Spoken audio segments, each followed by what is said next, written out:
Bismillahir Rahmanir Rahim. Alhamdulillahi Rabbil Alameen. Wa sallallahu wa sallam ala khatim al-anbiya'i wa mursaleen. Sayyidina Muhammad wa alihi wa sahbihi ajma'een. Wa ba'd. My beloved brothers and sisters, I greet you with the greeting words of paradise. Assalamu alaikum wa rahmatullah.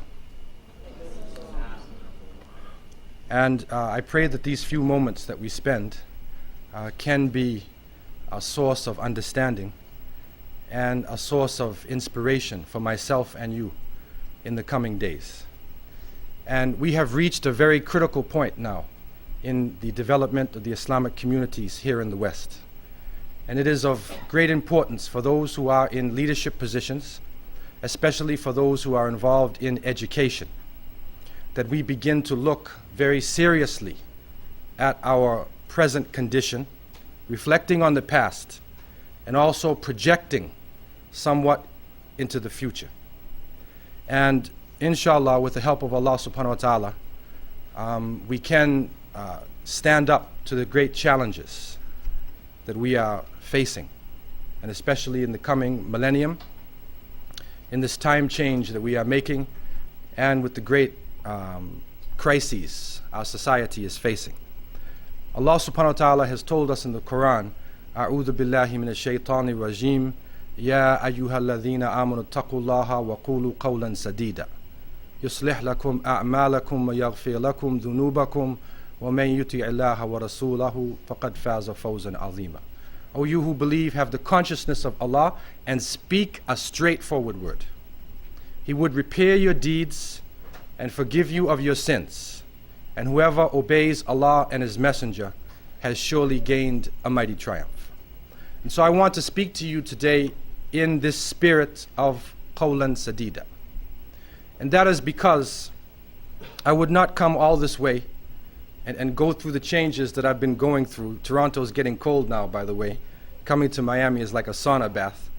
I wouldn't go through these changes just to say sweet nothings or say something that would tickle your ears and make you feel good. We all need to feel good, but we need to deal with reality. And we need to be very honest and sincere and respectful with each other when we are speaking about our conditions. In Toronto now, our community has expanded to over 250,000 Muslims. It is expanding so rapidly that the government is in shock when they realize how many Muslims there are living in the Metro Toronto area, now called the Greater Toronto Area, and in Canada itself. A recent survey said that 20% of the children born in Canadian hospitals are Muslims today in Canada. And this is a number that was not known so well. People did not know Canada as a country where Muslims were expanding at this rate. But with expansion, we are developing some very serious problems. And for a long time, we were in a state of denial. We buried our head in the sands. And we said, no, we are Muslims. We have the Quran. We have the Sunnah. We have the best way. We are the best nation raised up for people. And the problems continued. And then, when the young people who were growing up within families, and many of the families migrated to this part of the world from the Muslim countries with the intention of only staying in America to gain an education. Some people came here just to make a little money, and then their intention was to return to the Muslim world. But with the catastrophic changes that went on in the Muslim world in the 80s, 70s, 80s, and even in the 90s, it made it almost impossible for many of the Muslims to return to their countries in Africa, in the Middle East, and in Asia because of the changes that had gone on. And then when 10 years went by, when 20 years went by, they turned around and looked at their children, and they were no longer little children running around, little Zainab and Zayd, mashallah, tabarakallah. They were now young adults. And in many cases, they had their own opinions about things, and they were American or Canadian in their outlook, as well as Islamic. And so we realized the need to come together for education. Another large faction in our community have been embracing Islam or re-entering into Islam in the Americas for the past 200 years. the African American people, as you may know, are entering into Islam in large numbers. This is not a coincidence. What you have to realize is that over 30% of the African people who were captured, who were prisoners of war, and brought to this part of the world in a state of slavery were Muslims. And what you have to realize is that not only were they Muslims who were captured and brought here, but in many cases they were ulama. It has now come to the surface that in Brazil, in the south, there was a huge slave revolt. And the Muslims actually had an Islamic state. They were ruling by Sharia. They had Baytul Mal, a national treasury house. They were doing Amru bil Ma'ruf wa Nahy anil Munkar. They were calling to the good, forbidding the evil. And the Portuguese gave them boats and let them return to West Africa. In Suriname, Dutch Guyana, in Jamaica, in Haiti, all throughout the Caribbean region, and in the United States, there were scholars of Islam, there were scholarly communities. There were individuals who were leading revolts, who were also communicating with each other in classical Arabic. In Jamaica, they found an underground society with scholars from Timbuktu and Jenne who were communicating to each other and sending documents in classical Arabic language. In America, Umar bin Said, his writings have come forward now. He was writing the Quran by heart with the Maghribi, the khat, the script in Morocco, and he was writing also Ar-Risala, the fiqh work of Ibn Abi Zayd al-Qayrawani. This is an important work in Maliki fiqh. And so these type of works were being circulated amongst the people here. But the pain of slavery, mother separated from father, language being lost, the Muslims and other religions were not able to maintain their faith, but they knew they were different. And so that feeling of being different and the hidayah from Allah subhanahu wa ta'ala has now manifested itself with such large numbers now of African Americans returning to the faith.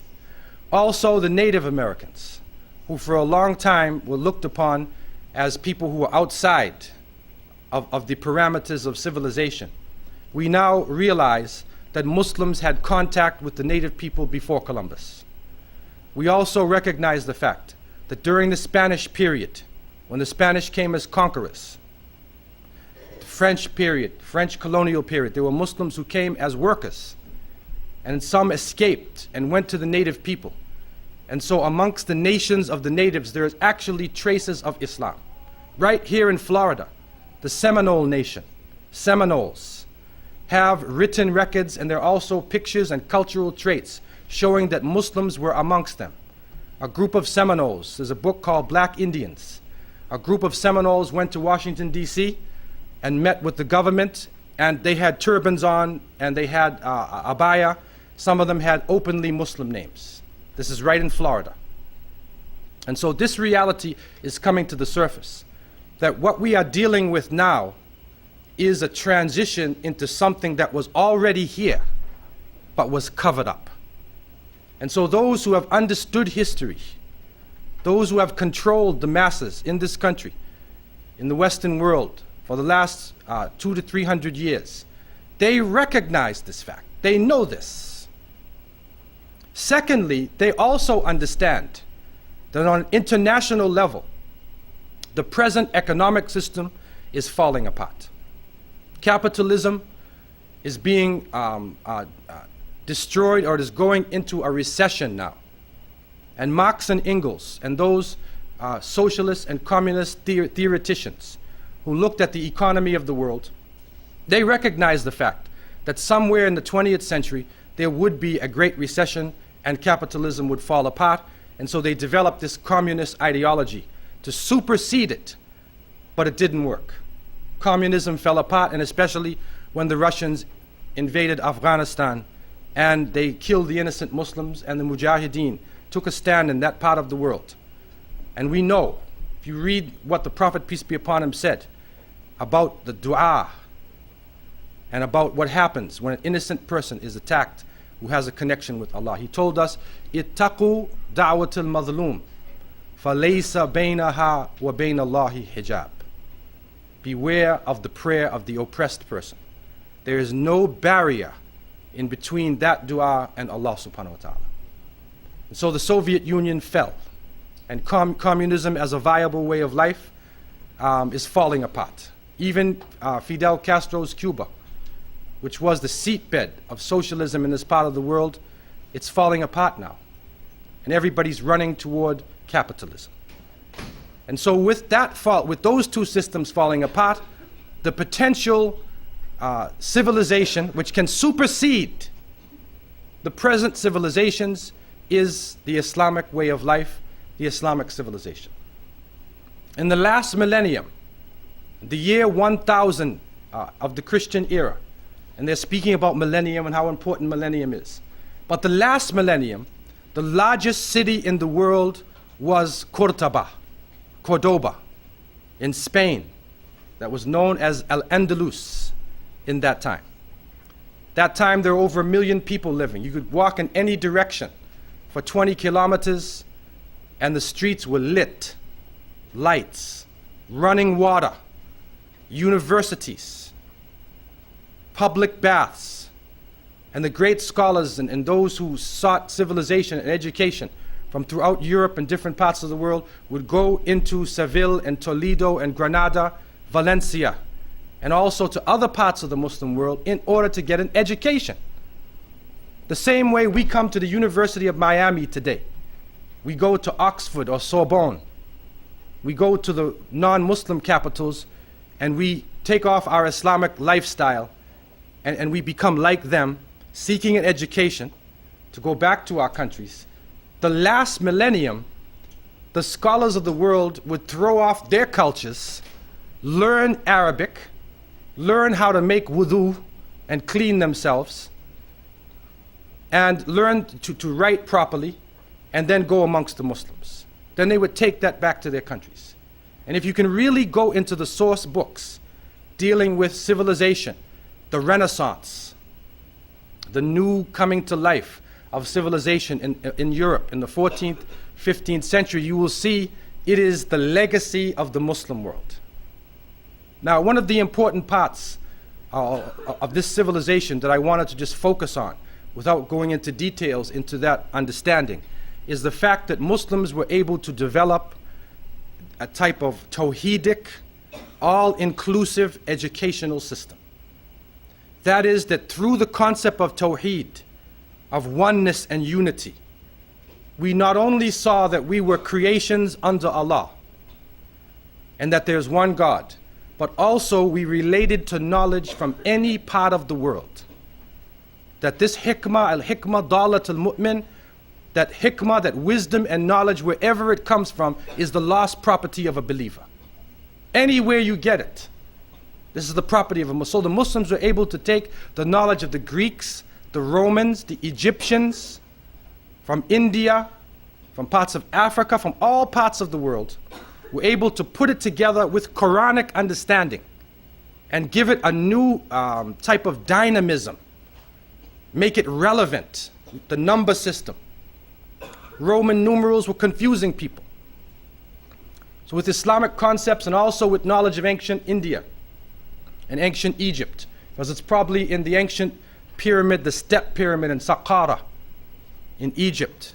There's writings from the Old Kingdom, 3000 BC, using 0 decimal numbers in ancient Egypt. So it's probably there where they first began to use it. It also went to in India, it manifested itself. So Muslims were able to take this, give it their understanding. Sifar, 0, is an Arabic word. The number system, al-jabra, from jabr, and it goes on, your trigonometry, your calculus, all this came from this Islamic understanding using the Arabic language. And so they were able to give it a new life, a new impetus, and then it was ready to serve the world. Now, unfortunately, we ourselves left our faith. In the next generations, we forgot Allah subhanahu wa ta'ala. And we began to look at each other as nations and tribes. Arabi, Ajami. You're an Arab or a non-Arab. Persian, Turkish, Berber.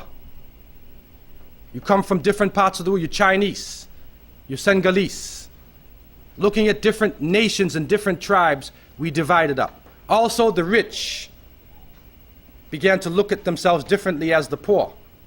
The ashraf, the noble ones relating to the family of the Prophet ﷺ, even saw themselves as a class or a tabaqa, a type of caste above the other Muslims. Corruption came in with the wealth. And so when this came in, and as the Prophet ﷺ said in the hadith of Thawban, that a disease would strike the Muslims, they would be large numbers, they would be defeated, you probably heard this hadith, they would be like the foam and scum on the top of the surface, no weight. When they asked him, what is the disease that would come into the hearts of the Muslims? He told them, hubb ad-dunya wa karahiyat al-maut, that you would love the life of this world and you would hate death. And so when that came in, they were divided up and they were defeated. And that light of civilization went over to somebody else. The secular rule, first with Ferdinand and Isabella of Spain, and then on to the other kingdoms and areas of influence in Europe. Today we are now coming into the 500th year. We are living under this material civilization after 5 centuries. And what is the result? Pollution. The environment is turning against us. This El Nino thing, La Nina, it is going out of control. And in the next 10 years, we're going to see catastrophic environmental changes. So the economy of the world is falling apart. The environment is falling apart. The social life is falling apart. The political system is falling apart. And we have the alternative. Now, let's be honest with ourselves. We're coming out of a colonial period. In that colonial period, we were forced to submit to another culture, whether it be the Italians, the French, the British, the Spanish, the Dutch, the Belgians, whoever it was who conquered our countries. In order to have upward mobility, you had to ape the culture, imitate the culture of the colonial rulers. The more etiquette you had, the more characteristics you had of the elite of the colonial office, the higher you rise. The more Islamic you were in your etiquette and adab, they would consider you to be outside of civilization. They would consider you to be uncivilized. And they came into some countries. And even though the people wrote an Arabic language, and they spoke their own language, whether it's Turkish, Persian, Kiswahili, Hausa, Malay, whatever that language was, the Bosnian language. And then if you did not write, if you were not literate in French and English or Italian, they said you're illiterate. Even though you could write Arabic, even though you knew your Persian language, you were good in Turkish. If you did not know that language, you were illiterate. So therefore our schools became French schools, British English schools. And we were striving for this. In some countries, even officially, when high school students would take tests, they would send you to medical school, the best students, engineering school, accountancy, law school, and the ones who could not make it on the test, they send you to the Quran school. Officially in some countries they do that. Even up until now, they do it in some countries. So what happened with that? Islamic education was looked upon as not being the highest education. It was good and important, but it wasn't the highest. Now with the fall of communism, with the falling of capitalism, with morality going so low in this part of the world, even in the White House, morality totally out of control, Muslims are realizing that their Islam is a gem. It's like a diamond, a beautiful gem. And we've been covering it up all this time. Now we need to take the gem out and show it to the world. We need to benefit from it first and then show it to the world. How do we do this? I want to be very practical with you because we don't have any more time left. I'm telling you.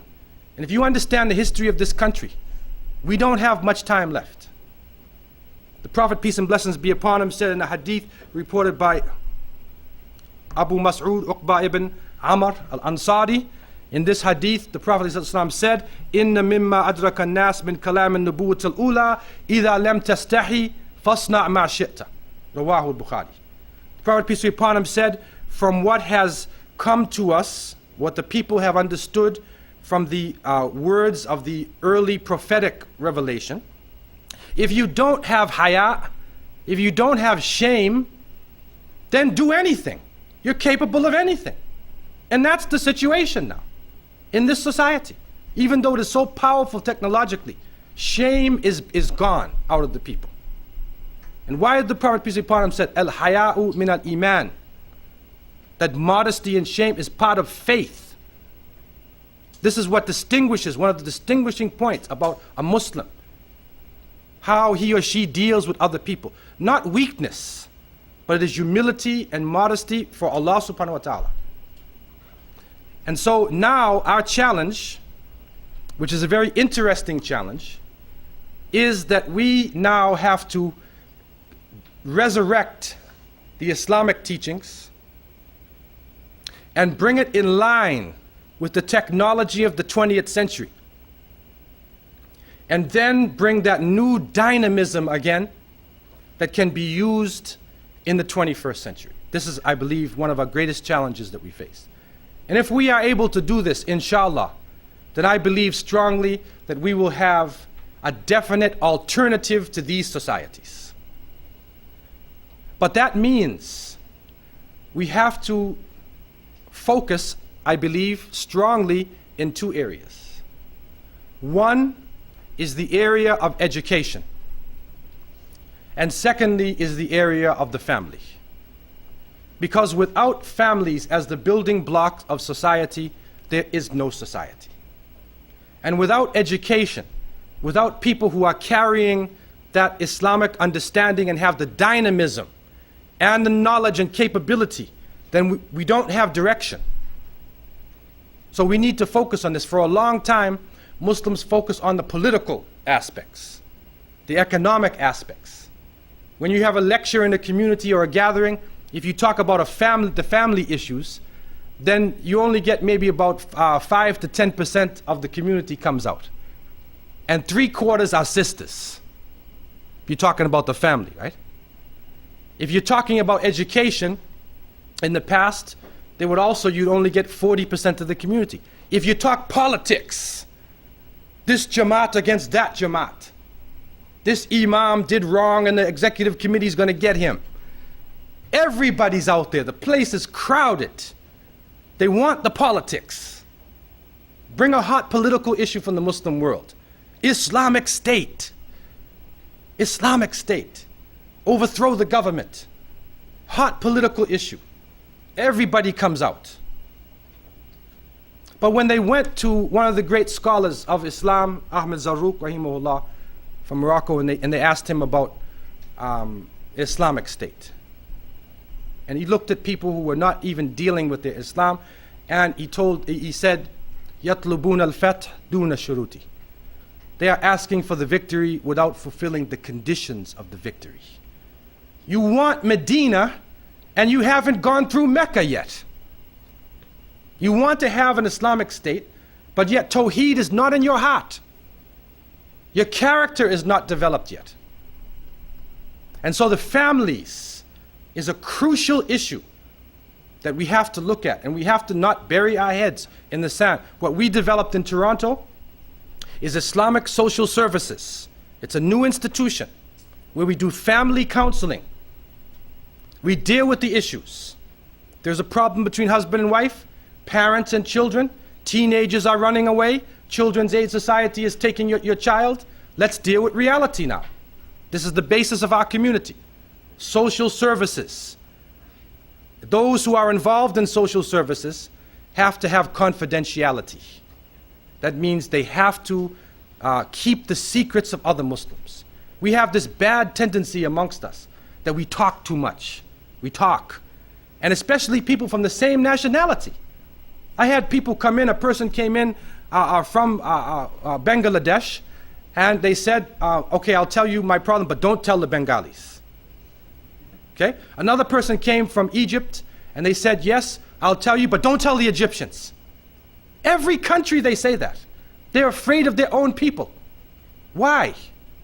Because when people hear things, they get on the phone. Oh, you know what happened to such and fulan, and this and that, and they're talking, and then suddenly your business is all over. The leadership, those in responsible positions, have to have secrecy, confidentiality. They do not speak about people's secrets. They do not carry namima or begin namima, scandal. Prophet, peace be upon him, said, La yadkhulul jannah namam. That the person who carries scandal will not enter paradise. That's serious. It's very serious. And so, confidentiality and also facing the issues head on and trying to give solutions that are Islamic and also dealing with the best professional methodologies used in this part of the world. Combining both worlds. And so doctors, social workers, lawyers need to come together with imams, community leaders, and work together now to solve the family problems. And if it means you need a safe area where an abused woman or an abused child can come to that area and not feel threatened, then you need to have that.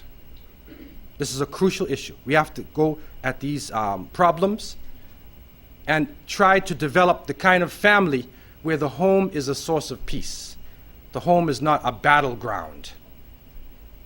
Because if the home is a battleground, then how can we go out and spread peace in the land?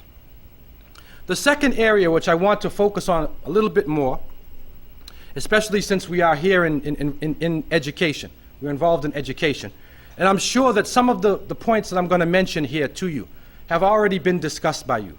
This is not, I don't believe that what I'm saying is something new. But I want to just give you some ideas that we have come across in our struggle in education in Canada, in that area, and what I've seen over the years traveling in the communities. And this is making Islamic education relevant to the society we're living in. How can these courses that we're doing become relevant? Because we need to have that. One of the problems we faced about our Sunday schools, our weekend schools, is that the children started to get really bored. And everybody's memorizing Falaq and Nas and Qul Huwallahu Ahad. They're reading the same seerah story, and they come in and sleep, you know, all during the class. And they're bored. They want to stay home and watch cartoons, right? This is what we face. This is not you, though. I know that's not you. This is our community. They want to stay home and they want to watch cartoons. So we have to think about, you know, making Islamic education relevant. Also, we have to think about our goals. What are the goals that you're moving toward through your education? That's important when you set your curriculum, that you have something in mind as an objective. Where are you going with this? Number one, we need to try to provide access to original sources of Islam. We have to begin to get our youth interested in going into original Arabic sources, that they can have a taste of the Arabic language and they can begin to love the search of Arabic language. And that also means Arabic-speaking people. That's what it also means. Because many of the Arabic-speaking countries, in their street language, the Ammiya, what we call patois here, it's very different than Fusha. Ma'araf, shahaga, awlek, all types of things people are saying. You know what I'm talking about, right? We're teaching masmuka. Some country they say ish ishmuk, ismuk a, shinnu ismuk, and all these different things, right? For masmuka. Okay, now we want to teach classical Arabic. So even an Arabic-speaking person can begin to get the taste of Quranic Arabic and then converse with others in this. Through this knowledge, we can begin to get access to the original sources. That gives us access to the original sources. Secondly, and these are some broad objectives, we need to separate Islam from culture. Islam from culture. Because many times what is transmitted to the student is not necessarily the principles of Islam, it is the cultural practice in a particular country. And that means that the teacher has got to be very clear, be able to go to the sources themselves and make sure that they're not teaching cultural things. This can come in prayer, this can come in general dealings, character, in a lot of different areas. The third area is that we need to go about reconstructing the Islamic personality. To reconstruct the Islamic personality. This is an all-around personality. A person who is dunya and akhirah, both combined. Striving in this world, not of the world, not controlled by the world, but striving in this world toward the next life, right? Not one extreme or the other extreme. And fourth, we need to develop muthaqqafin and ulama. Now somebody who is muthaqqaf, that is a person who has thaqafa, who has Islamic culture, education, general Islamic education. People who take courses like the one I did in Medina, Kuliyatul Da'wah Usul ad-Din, who study the usul of the deen, become muthaqqaf. It is not an alim. An alim is somebody who brings you the sources, who memorizes the whole Quran and can really bring the source. There are other people who are cultured people. And that is a goal that we need to shoot for here, that at least we can produce students who are cultured in Islam. They have a taste of Islamic studies, they know how to access original sources, and they can translate the great works of the ulama and the scholars of the Muslim world into a relevant type of practice for today. But also we need, from the youngest students, to project on making or developing ulama. And that is people who will learn, who memorize Quran before they're 10 years old. You know the system. Memorize Quran before they're 10 years old, control the Arabic language, learn, get into hadith, right? Get into their studies, and then they go into Islamic education. Okay, we will have to produce in our next generation ulama. And I want to stress here that the ulama are not just men, that they're also women. And I say this because if you look at the isnad, you look at Imam al-Shafi'i, Imam Malik, you look at many of the great scholars of Islam, you will find that there are women who also taught them. And we were studying a book of Sidi Ahmed Zarruq, rahimahullah, of Fes, and one of the great scholars in Morocco. And within his isnad, that one of his greatest teachers was his grandmother. His grandmother. And he actually came up under her first before he went out to actually go to other people. And so you'll find many great scholars like this. They're learning from their mothers. They're learning from their grandmother. Knowledge is in their home.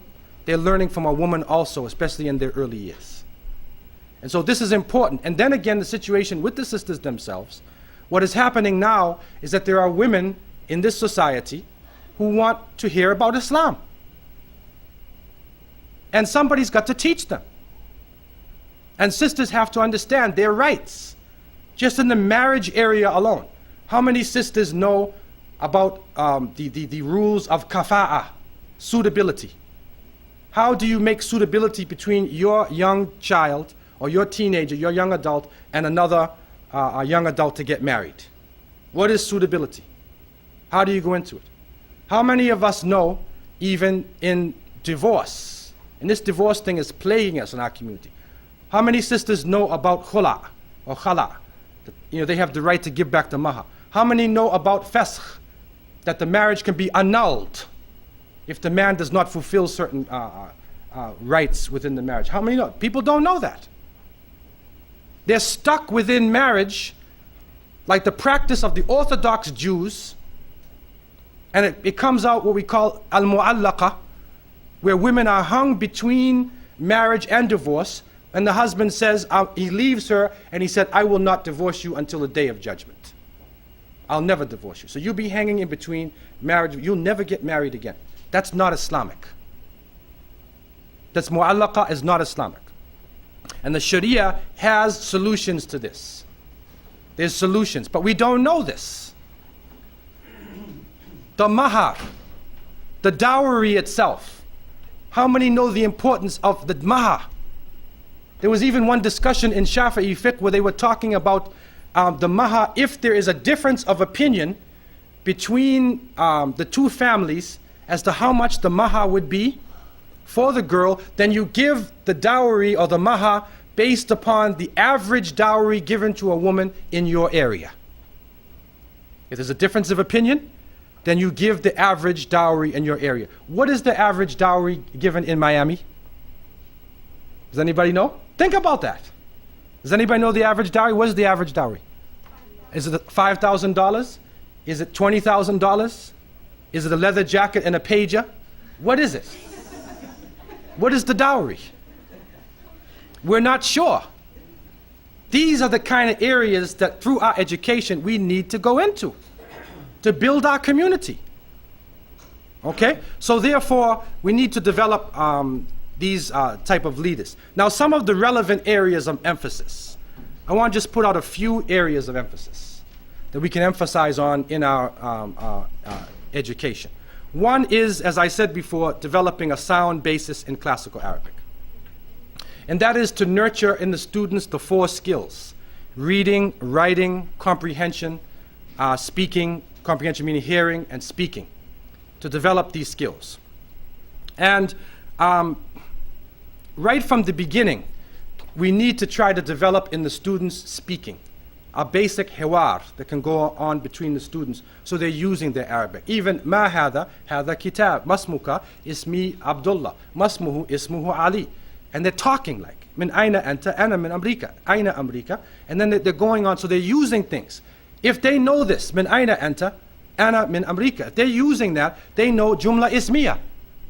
They know a noun sentence. They can use a noun sentence. They didn't have to put the verb to be in that sentence.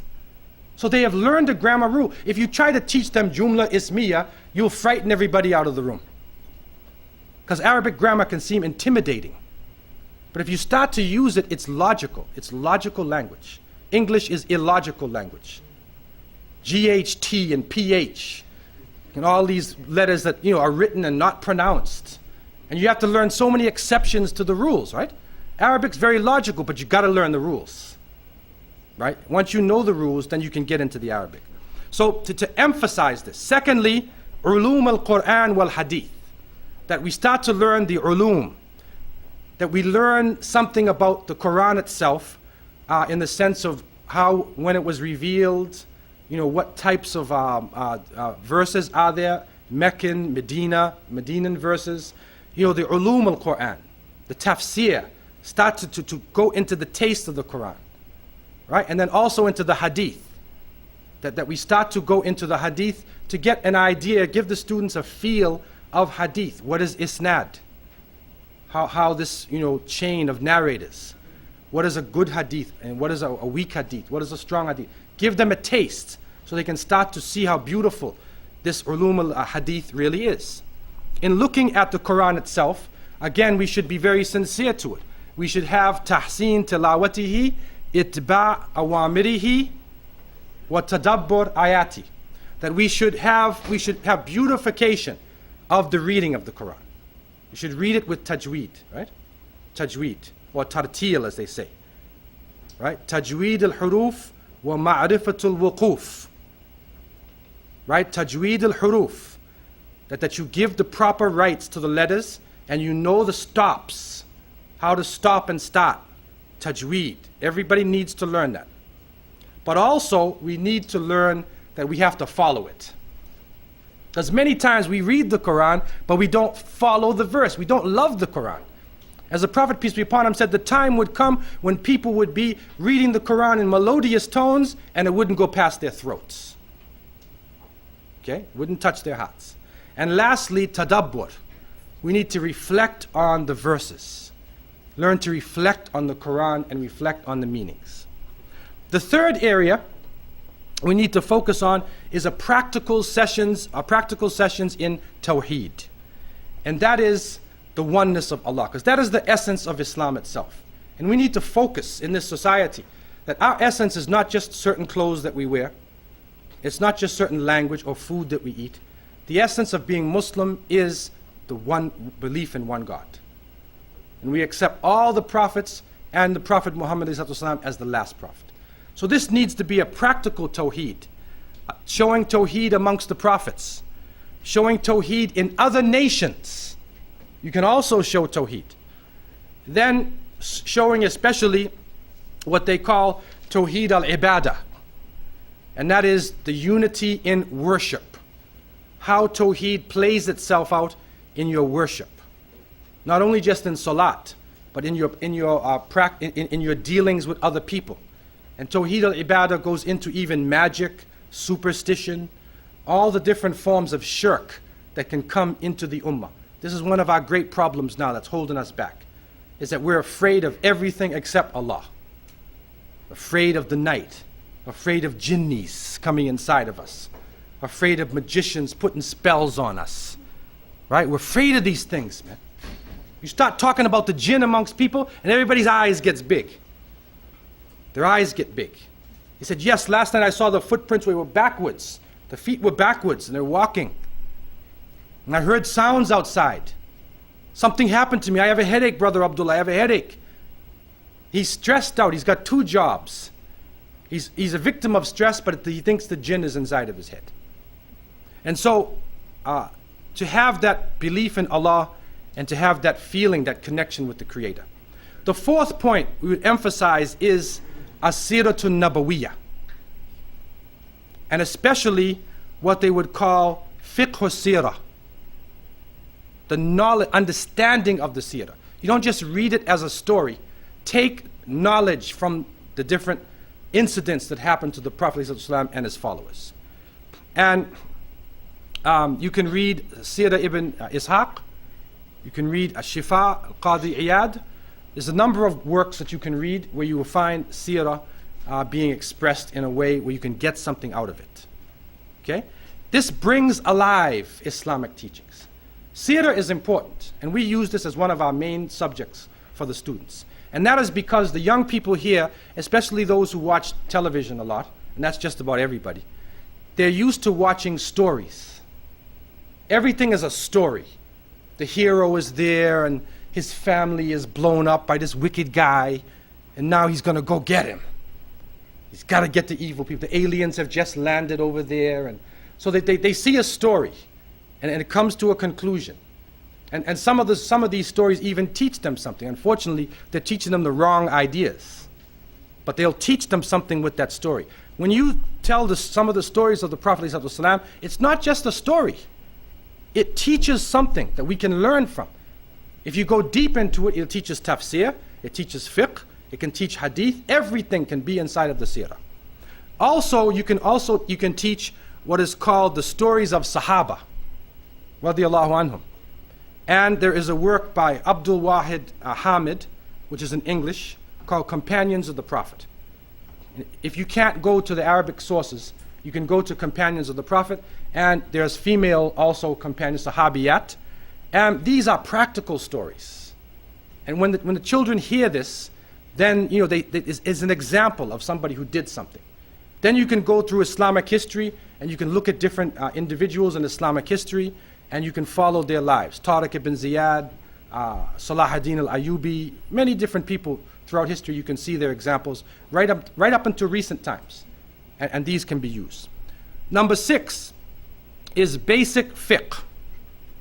Basic fiqh. Simple, practical fiqh.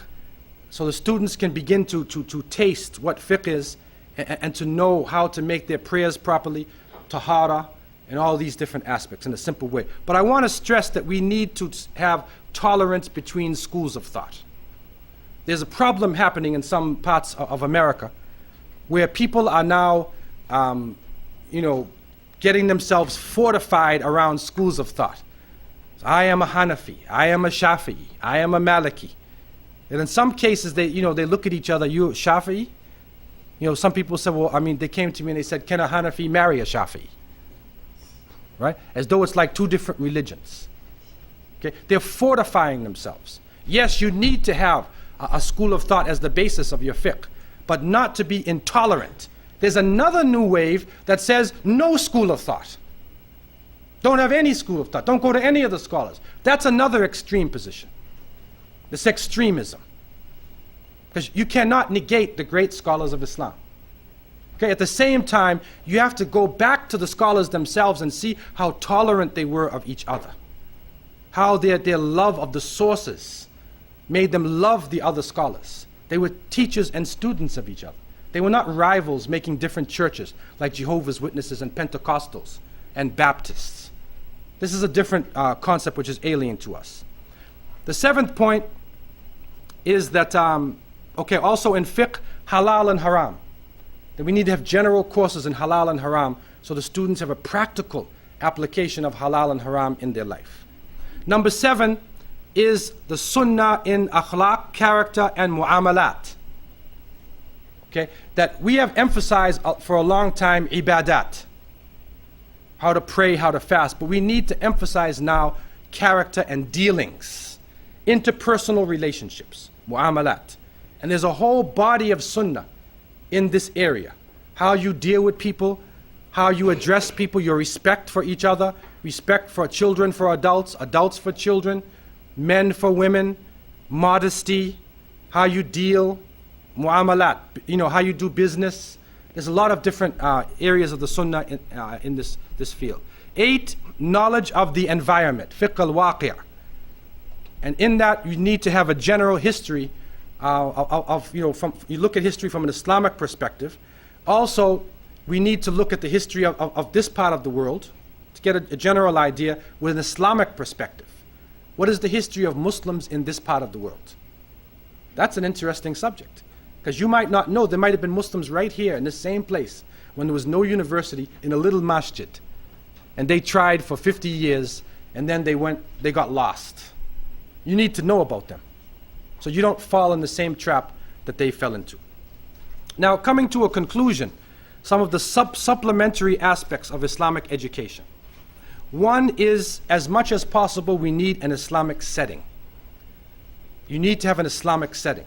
And you need to try to set things around you, to start to appreciate some of the Islamic, even in designs and clothing, in your food, and whatnot. You need to go into your culture. Our children are in great need of culture, because our culture now is becoming the Dajjalic culture of the West. Even in Mecca and Medina, they have Pizza Hut, McDonald's. It's all over the place. So we need to get them to appreciate other parts of Islam. In many Muslim countries, for a hobby, Muslims used to do calligraphy, khat. And they learn how to do the khat, very beautiful. Now it's basketball, right? Baseball. Okay, it's good to be athletic, right? But if that's your main hobby in life, you want to be Michael Jordan, you got a problem. Because only 1 in a billion are going to be like Michael Jordan in this society. And a Muslim is not going to be able to do all the things that he had to do to get that money, because we have limits. Okay? And so, hobbies, Islamic hobbies. Okay, this is an important thing. Culture, even making pottery. Okay, designing things. The Muslims used to design. Go to some of the Muslim countries. Go to Syria. Go to Bornu in eastern part of Nigeria. Go to Morocco. Go to some parts of Pakistan and look, even in the furniture, there's Islamic design. In the clothing, there's Islamic design. We had this before. We had a taste for Islam where our Islam appeared in everything that we were doing, even in food that is given out to you. Even, we used to have these real ritual things that they might seem trivial, but even serving tea and coffee to each other. How do you serve a guest and serve coffee to your guests and tea? Somebody comes to your house in Miami and they're sitting down. Okay? What do they need? Especially if they come from Canada. They need a drink of water. Get them some water. Right? So you shouldn't even say anything. You should be bringing water. That's Islamic adab. What do our children know? Somebody comes in, you sit down, turn on the TV. He's dying, he's thirsty, and suddenly he says, can I have a drink of water, brother? And then you say, oh, yeah, there's a guest here. Because the TV captured you, right? But the etiquette of Islam now deals with your guest. See his health, see what he needs or she needs, take care of them, right? These are little things, but this is our culture. That's what spread Islam. That's why Islam spread across the Niger River and to Hausa land and all the areas. That's why it spread in Indonesia. That's why Indonesia is the largest Muslim country. It was merchants that went to Indonesia. In India itself, the Hindus were influenced by Muslims. All throughout the world, it is really the merchants and the scholars and the people of character who spread Islam. The next point is we need practical recreation.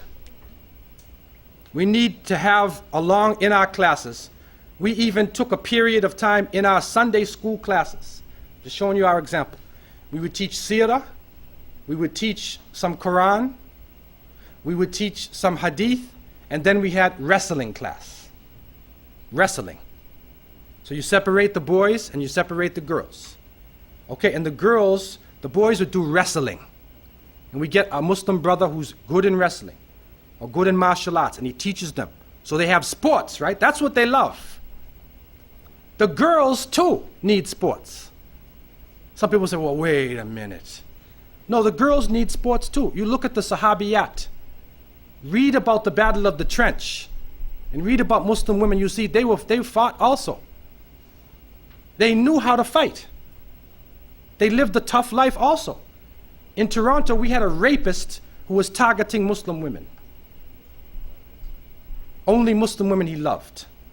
And so we started Wendo classes, which is women's self-defense.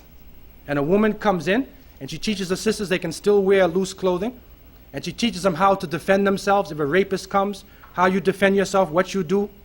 And even at the end of the course, the sister broke the board and said Sister Zainab broke the board in May 22nd, 1998. And some sisters, as you may have heard before I said this, some sisters put it over their bed, in their bedroom. So next time they got into an argument with their husband, he looked at the board. And he said, MashaAllah, tabarakallah.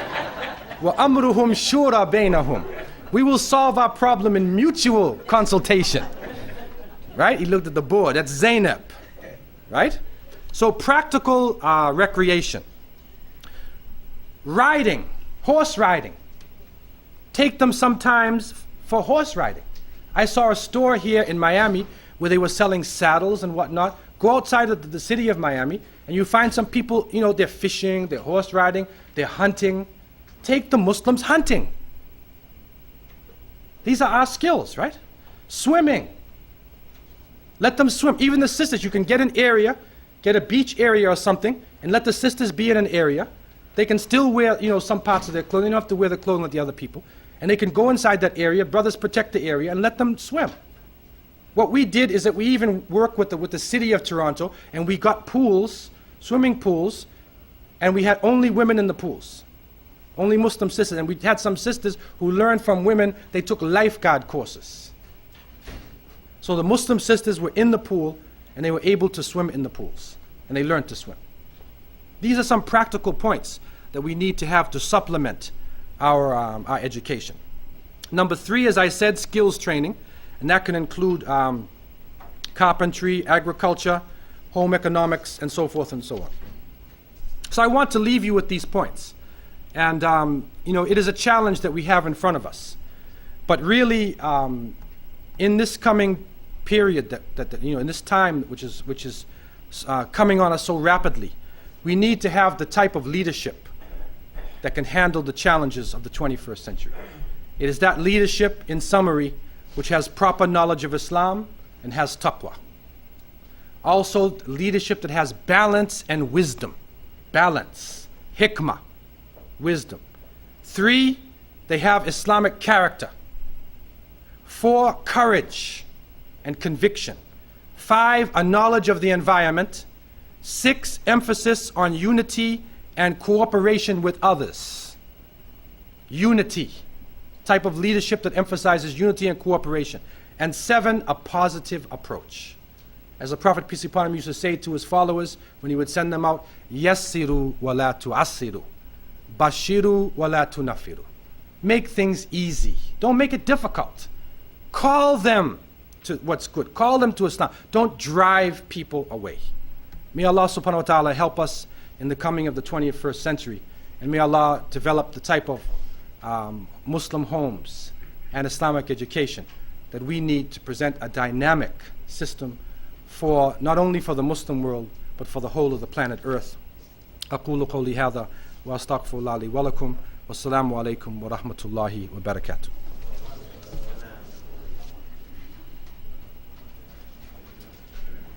Thank you, brother. Do you accept the questions, brother? Yeah, sure.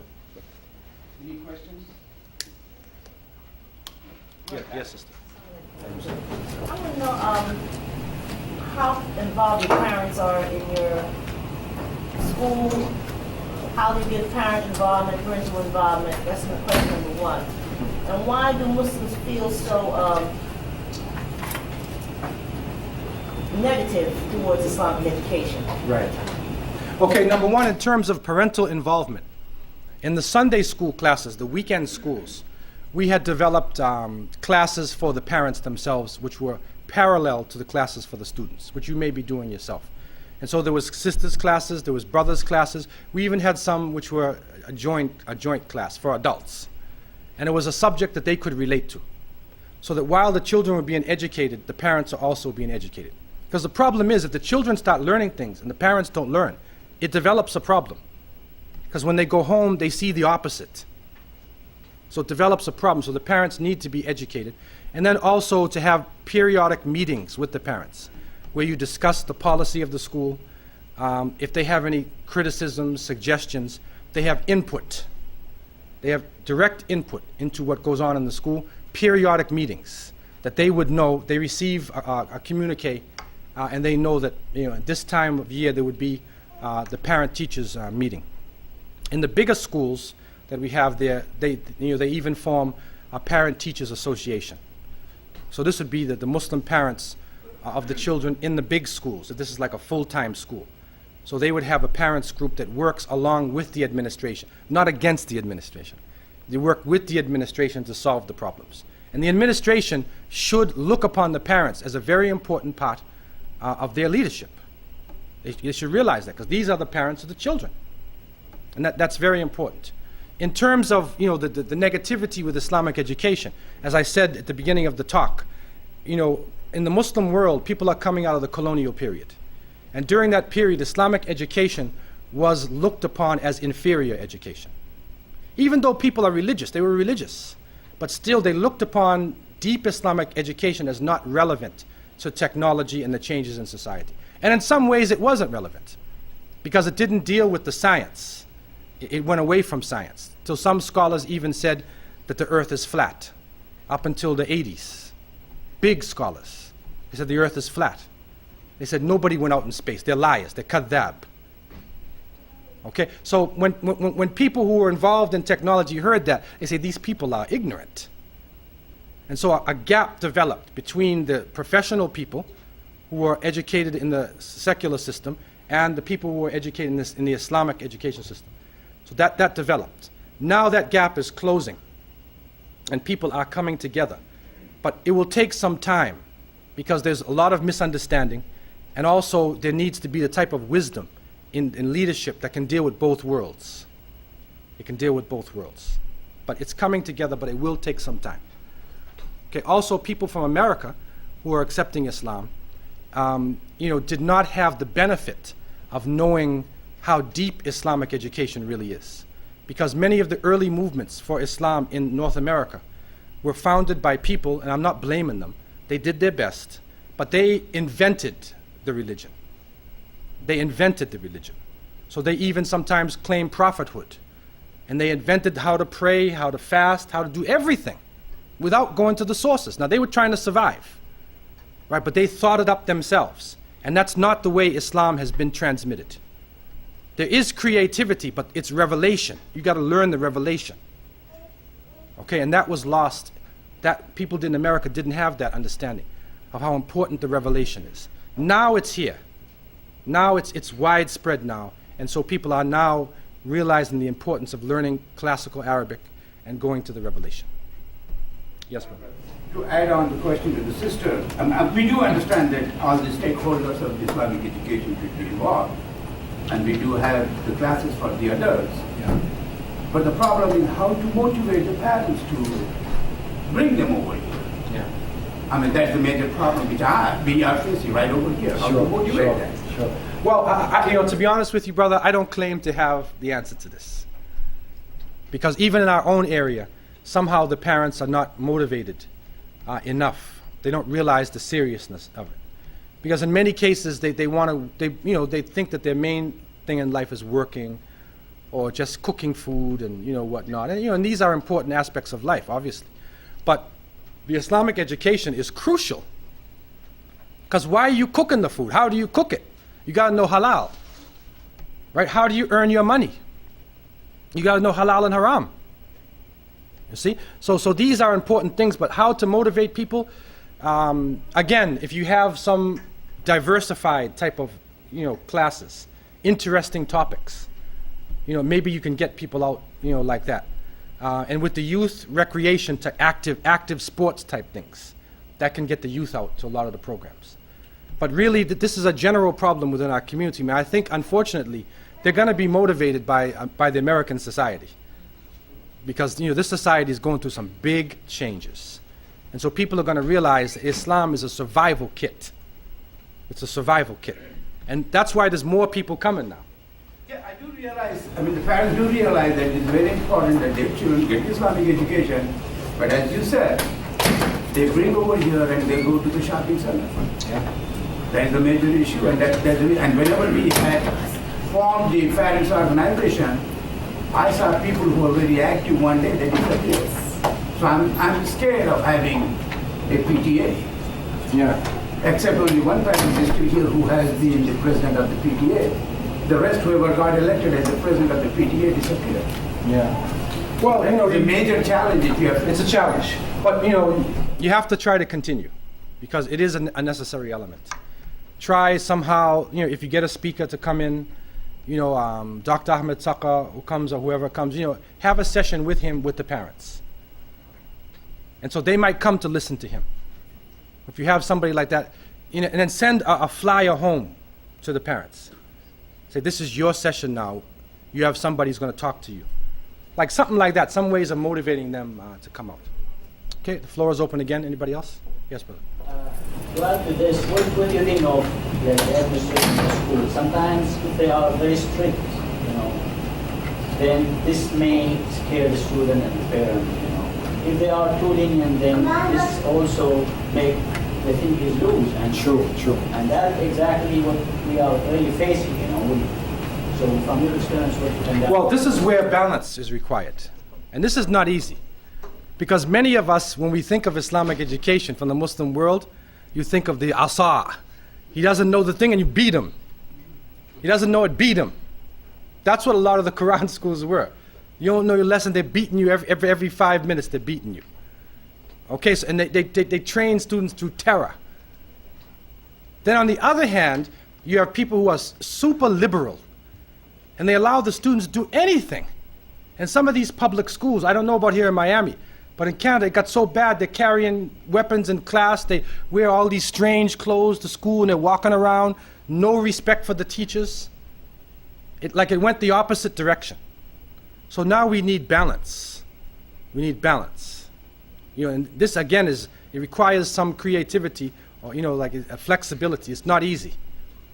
But the administration needs to be strict and needs to be disciplined.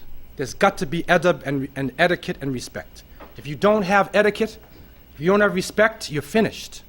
The children have to learn respect. At the same time, there's got to be love. It's got to be motivated out of sincerity and love and care, not like terror, not terrorizing them. And that's not an easy thing to reach. But it's got to be a combination and a balance of the two. Okay, any other questions any sisters have?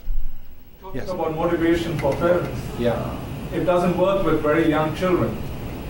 But the motivation came from my son, who just flatly said, if you're not going to come along with me to the classes, I'm not going to go. That's right.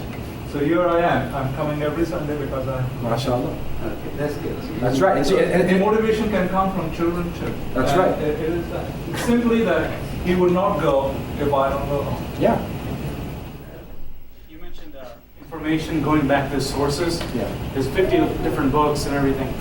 Do you think nowadays we can have a CD-ROM that me as a Muslim, I have a question about marriage, I type it in, I have the sources right there. I mean, I don't, is there something out there right there? I don't see that out there, but maybe, I mean, any kind of subject matter, that's Yeah. the way you do research. Well, there are CD-ROMs which are being developed now, that bring, a lot of discussions in it. But, Islamic education, like any serious discipline, requires people who are educated properly. For instance, if you wanted to have an answer to brain surgery, and you have a CD-ROM that tells you which part of the brain to operate on. If you don't know medicine, they're talking Chinese to you. It's a language you do not understand what they're talking about. So therefore, there are CD-ROMs, but you have to learn how to use that knowledge. You have to learn, you have to go through the usul, the foundations and the fundamentals of the subjects in order to appreciate the subject itself. Because sometimes when a person makes a fatwa, it is based upon a whole foundation of information why they come to that decision, that they've come to. Well, you mentioned dowry and so forth, and you mentioned Right. taking the average. Mm-hmm. I mean, you could just put the subject in there, then you can have all this information right there. Well, You people said- are working on it, and there are books, it's like Fiqh Sunnah, which is translated into English. There are books like that have tried to bring together the information for you. The books, And right now everybody seems to be going towards right, well, I don't have full knowledge in that area itself. Yeah. The subject The alim was one called the alim. There's another question, brother. You said, the whole syllabus which you're talking about, I think we are working on the same line with the publication, their syllabus we are following. That definitely helps in developing the Muslim personality in a child. As you see, most of our students come from the Pakistanis and Indian families. Right. And that's the way I was educated, Go ahead, whether you understand or not, read Quran, complete the Quran so that we can have a big function Right. and tell everybody the child has finished the Quran. Yeah. That we cannot accomplish at Sunday school. And that's a major problem which I get the criticism. I'm sending my child for 2 years, 5 years, and still he or she has not completed the Quran. And how you answer that? That's not our focus, too. Right. Well, people, again, we have to separate Islam from culture. And some of the things that we did in Muslim countries were actually cultural practices. And because, in Arabic-speaking countries, to read the Quran like that with no understanding, people don't do that because they speak Arabic. So that's sort of a cultural thing. And so some people would just read through the Quran itself and just read it, and then they finish and they do the khatam, whatever, and then mashallah, and that's it. But today you need the knowledge of what's in the Quran as a survival kit to use it. Now, this does not take away from tajweed, tahseen tilawatihi. Everybody should learn tajweed. This is crucial, and it should be part of the curriculum. What can be provided, what some people do, is that in these Sunday schools, we don't have enough time to cover everything. What they do is they have, after Asr, they have a teacher, they'll hire a Quran teacher, and every day or every other day or twice a week after Asr, at a different time than the big class, that teacher reads Quran with them.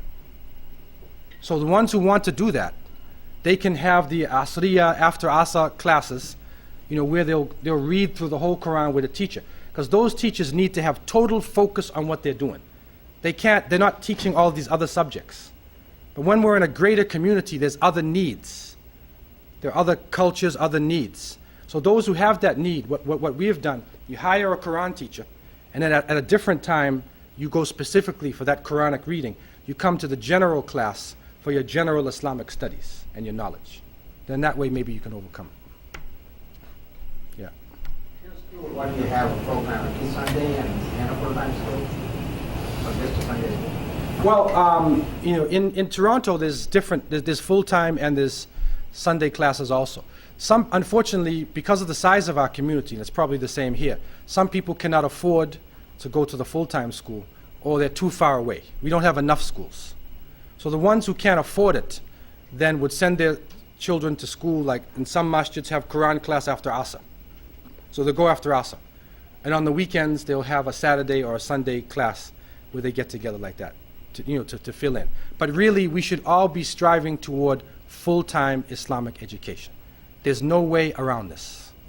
And as the American public schools get worse and worse, we will realize there's no way out but to put our children in full-time Islamic schools where they get a good academic education too, where they learn the math, they learn the science, they learn English, but at the same time they're in an Islamic environment, peer group is Islamic, right? And then they'll learn some Islamic studies at the same time. And hopefully eventually it will become integrated completely, where it's a really totally Islamic type of education. Question. On top of tagging along on the question of motivating the whole community, we have a problem in the community where we have to motivate the whole community. And they all say they want a mosque, they want a mosque, they want a mosque, they don't come out. And we're thinking, is this mosque going to be empty? You know, we're building mosques everywhere, and it's left empty. Right. People are not coming out. And then we have a problem with if someone gets involved in doing a particular thing, you know, helping and stuff, others will sit back and say, oh, let them do it. You know, that's a big problem. Yeah, it is a problem. And really, the masjids have to become practical centers. You know, we have a tendency to want to build mausoleums. We have many beautiful masjids in the Muslim world. The Blue Mosque in Malaysia, Masjid al-Aqsa, so many, you know, masjids in Cairo. And so we want to build something like, you know, Amr ibn al-As in Cairo, some huge giant masjid we want to build. And that's not practical for the situation we're in. And when you go back to the time of the Prophet ﷺ, the masjid was small. You could bang your head on the ceiling if you were a little tall. It's a practical small building. So, you know, a complex that has masjid, school, also recreation facilities, gymnasium, should be attached to the masjid. Then the youth will come to play basketball or to play soccer and other things, and then they can make salat when it's time for salat. So, you know, we have to be very practical, you know, when we're looking at the new structures now. And there are many engineers now, Muslim engineers, who have developed very good patents, good, ways of simple Islamic architecture, where you can get a practical building that doesn't have a big qubba dome on it and a giant minaret, but can have basic Islamic design and a practical functional building. And the activities have to be very practical ones, you know, that the students and the parents can be involved in. Okay, any other questions anybody has before we close? Yes, ma'am. Can you search the internet for information? Yes, there's a lot of information on the internet now. However, you have to be able to distinguish between those good things and those bad things. Unfortunately, from my experience with the internet, the shaitan is really powerful on the internet, man. And there's even some people that are so wicked that they put Islam, you know, on their website, and they're actually talking against Islam. So you have to find the good websites, you know, that Muslims have checked for you, you know, that you can go into them, so you won't get one of these devilish type of things, because there's no control over this, you know, over the net itself. They can't control it. So, you know, yes, you can get information, but try to get good websites. And some of the brothers are here from the MSA, the MSO. You know, they can give you some good websites, inshallah, you know, that you could access. Okay? Yes, yes, ma'am. This question about funding and something that you mentioned earlier, that some Muslim family could not afford to send their kids to private schools, or also we don't have enough schools. And going with the idea of separation of religion and state, has there been any attempt to build some schools, not fully Islamic school, but with some Islamic mission that could accomplish both, and then therefore could qualify for, you know, government funding? Because here in the States, this last 3-4 years, there's a big movement on charter schools, but they do not fund religious schools. Mm-hmm. So I'm saying, with a community like yours, and probably the laws are similar, has been any attempts in going that direction? Well, you know, there has been attempts. Even some groups have actually, like the Islamic Society of North America, they have actually taken over school buildings that were deserted. They took over the buildings, and that solves a lot of problems because the whole building is set up, in such a way that it can be passed by the Board of Education. And they even put their curriculum next to the board's curriculum, and in that way, you're able to get some funding. The problem is, though, sometimes, and this is based on where you live. Sometimes the local people have some conditions they put on you, that are very difficult to do a good Islamic education. But if you have people who are involved in education, you have teachers who know the Board of Education, and then they can work along with the community, to really help you, to get the local funding. Each area is a little bit different, though. And some people have tried to do Darul Ulooms. They get an area and they set up a madrasa. Unfortunately, sometimes they transport something right out of India or another part of the Muslim world, and they put it right down as though you're in India. And that sometimes doesn't help because it's not relevant. It's good for memorizing Quran, though, but then it's not relevant when you come out of the school to the society itself. So really, some attempts have been made, and probably the Islamic Society of North America, they have one of the broadest based school systems. Recently, Brother Yusuf Islam, there was a meeting with Brother Yusuf Islam and Abdullah Idris and a few other people, two teachers from South Africa, and Brother Bilal Phillips, Abu Amina, and myself. We were in Toronto, and we met about Islamic education. So what they're trying to do now is to revitalize the schools everywhere and set new curriculums and to unite the curriculums. There's a move being made, like that, and even to make it up to the standards of the state, wherever they are. That's a move being made. That was recent, actually not recent, it's almost a year now. I was in Detroit, and I met two principals, Muslims. Then they qualified for, charter schools. I mean, they teach them basically the curriculum, but they incorporated, few subjects, not a lot. Like Arabic was taught in those schools, and some basic religion, they say religious teachings, without being specific. Yeah. And that way they were able to get it. No, that's in Detroit. Yeah. Detroit has a very large Muslim population, over 1 million Muslims in the metropolitan Detroit area. And so they have political power. And so they're able to get, there's Yemenis communities and Lebanese communities that have been there for like 50, 60, 100 years. So they have the power to be able to, get certain assistance from the state and whatnot. Eventually here, if Muslims unite, we can also get some benefits, from the taxes that we pay every day. Can I ask you last question, brother? Because it's time for us to close this school. Mm-hmm. If I can educate my children at home with a private tutor, is it okay? I don't have to bring it on Sunday. What is the importance of the Sunday school? Well, the importance of the Sunday school is that Islam is a way of life.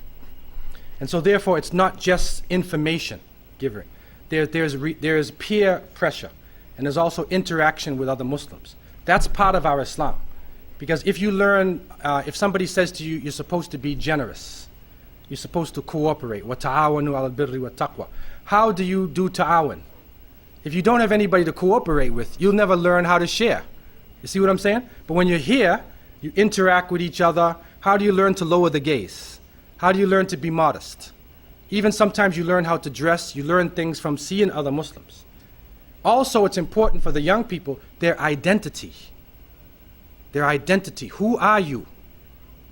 If we don't enforce in them, you're a Muslim, and this is a group of Muslims, that's your community, then they start seeing themselves as somebody else. And when you watch television too much, you'll start seeing yourself like somebody on television. Then you got a real problem.